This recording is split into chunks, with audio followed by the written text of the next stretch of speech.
Ongi etorriak surf eskolara!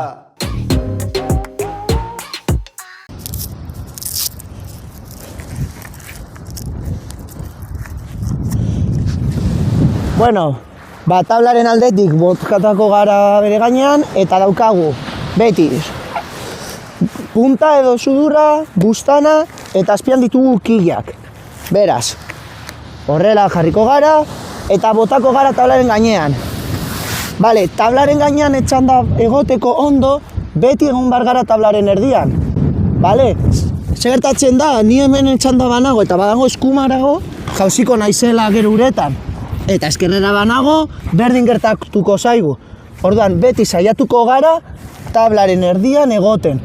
Horretarako, erreferentzia honenak zeintzuk dira, gure oinekin, hau da, gure behatzekin ikutzea tablaren bustana. Horrela, pizkatxo bat kanpoan izan da. Naberituko duzu ere, oso aurrean bazaudete, jauziko zarete aurpegiz. Beraz, botako gara atzera. Eta oso atzean bagaude, ez gaitu olaturik eramango, eta nabarituko duzue. Beraz, beti egon behar gara tablaren erdian, eta mantendu behar dugu tabla zuzen egoten. Ez bagaude zuzen, ez gara jarriko ondo zutunik. Beraz, bagaude ondo etxanda, eta hasiko gara beste lehenengo pausoarekin. Hau da, egingo dugu arraun. Arraun egiteko, beti igoko dugu bularra, egingo dugu gogor bizkarrekin, eta hasiko gara arraun egiten, beti mugimendu osoarekin. Eta bakarri mugituko ditugu besoak, bale? Gerria mugitzen badugu, mugituko gara gehiegi eta jauziko gara tablan. Beraz, beti, igoko dugu bularra, aurrera begira, eta egingo dugu arraun. Arraun, arraun, arraun. Beraz, aparra jotzen gaituenean, egingo dugu 3 aldiz gehiago arraun. Zergatik, gelditzen bagara, jarriko gara olatuaren gainean, eta hor desorek handia dago, eta jauziko zarete. Beraz, beti egingo duzu arraun 3 aldiz gehiago, sartzeko ondolatura, eta norabide bat jarraitzeko. Beraz, olatua jotzen gaitu, 1, 2 eta 3. Lehenengo pausua zutik jartzeko. Eskuak bularra azpian, eta saietzak ikutzen, bale? Beti eskuak tablaren barruan. Hartzen baduzue alboetatik, normalena da astea dardarka eta jauziko zarete. Beraz, eskuak bularra azpian, eta bultzatuko dugu. Egin behar dugu flexio bat, bale? Honek ez du ezertarako balio, indar gehiago egingo duzuelako. Beti estiratu ondo besoak, bale? Eta orain, saiatuko zarete zutik jartzen eta surfeatzen nahi duzuen moduan. Zertarako, jakin behar dugulako zein izango den gure atzeko hanka. Bera, surfeatzen duzue alboz, pizkatxoak probatzen duzue non daukazuen oreka gehiago, eta oin horretan ipiniko dugu gure inventoa, bale? Nire kasuan, eskuma jartzen dut atzean, regular deitzen naiz. Eskerran ipintzen badut, goofy deitzen naiz. Beaz, ipiniko genuke inventoa,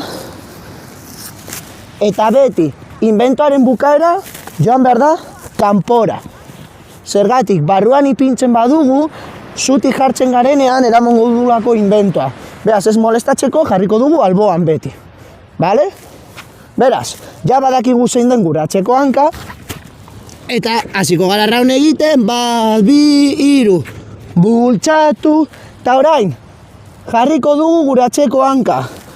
Beti horrela, hau da, gerria ireki behar dugu ondo, eta jarri behar dugu gure oina beste belaunaren ondoan, bale? Horrela, ez sartu belauna gure eskuen artean, bestela jauziko gara.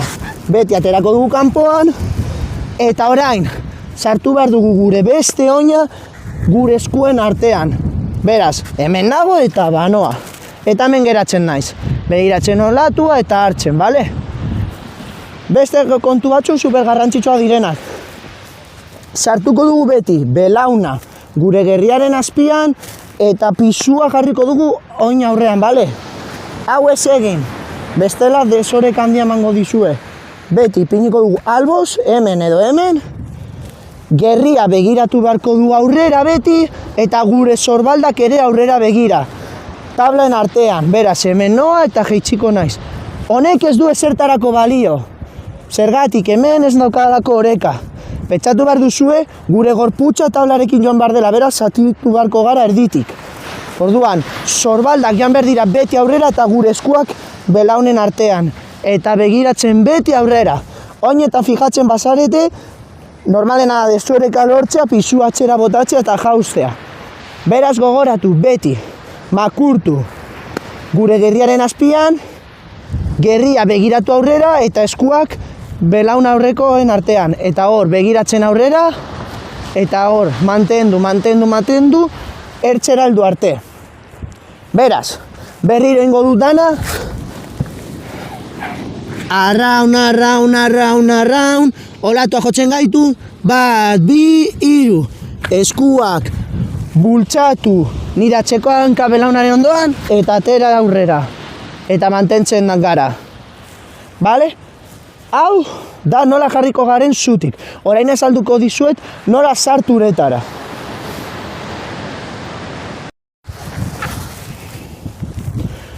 Bueno, uretara sartzeko sekuentzia, urrengoa izango zen, hasiko gara ibiltzen, eta ura gerritik eta belaunen artean heltzen gaituenean, hartuko dugu atzetik, bale? Eta horrela, olatu bat datorrenean, atzetik bultzatu eta pasatuko dugu. Altzetik bultzatu eta pasatuko dugu. Haizea badago, ere egin dezakegu horrela. Esku bat atzean eta beste bat aurrean. Eta horrela, haizea egotzen bagaitu daukagu esku hau frenatzeko eta pasatu.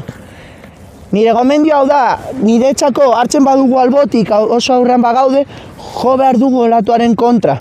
Beraz, honena niretzat da, pasatza lehenengo tabla eta gero olatua guri jotzea. Errezagoa izango delako. Gero, ez jarri inoiz tabla alboz. Horrela ipintzekotan eta olatu hona badator, joko gaitu tablara eta botako gaitu atxera. Beraz, beti tabla aurrera zuzen begira eta parrak pasatxe. Bale, erabaki dugunean ze olatu hartuko dugun, beti emango dugu buelta guztiz eta jarriko dugu tabla berriro hemen, hondartzara begira. Eta botako gara tablara. Bale, botatxerakoan tablan kontu zibili. Ez joan eta egin salto tripakada bat emanez, edo mendik atxetik horrela arrastaka. Honena da, saiatzea, silborra, lehenengo ipintzen tablaren erdian, eta ipintzen gara ondo. Behatzak hor ikutzen, eta hemen zuzen. Eta ikusten dugunen aparrago datorla, hasiko gara pausekin, arraun, bultzatu atzeko hanka eta aurrekoa, eta mantentzen gara. Eta horrela sekuentzia osoa errepikatzen. Baina beti, tabla zuzen, eta itsasora begira, eta gero, buelta guztiz emanez, hondartzara berrira. Eta horrela errepikatzen guztiz, hasiko gara gure lehenengo olatuak hartzen. Baina beti ere, nire gomendioa da, ikastaro batzuk hartzea, eta horrela izango duzuen monitore edo begirale bat, non azalduko dizuen dana. Eta espero dut pila bat olatu hartzea eta disfrutatzea. Hurrengo batean ikusiko gara.